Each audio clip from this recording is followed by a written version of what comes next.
ஓ முருகா ஓ மரங்கா. அங்கே பாருங்கள், ஒருத்தர் நிலத்தை வந்து ரெடி பண்ணிக்கிட்டு இருக்காரு. அது எப்படி இருந்ததுன்னா, இந்த மாதிரி தான் இருந்தது. இங்கே பாருங்கள், லாஸ்ட்டாக காமிக்கிறேன்ல, அதை வந்து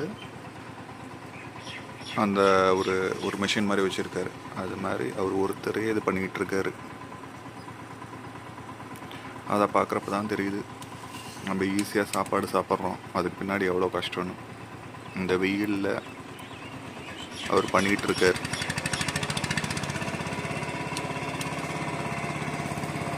அந்த ஒருத்தர் தனியாக.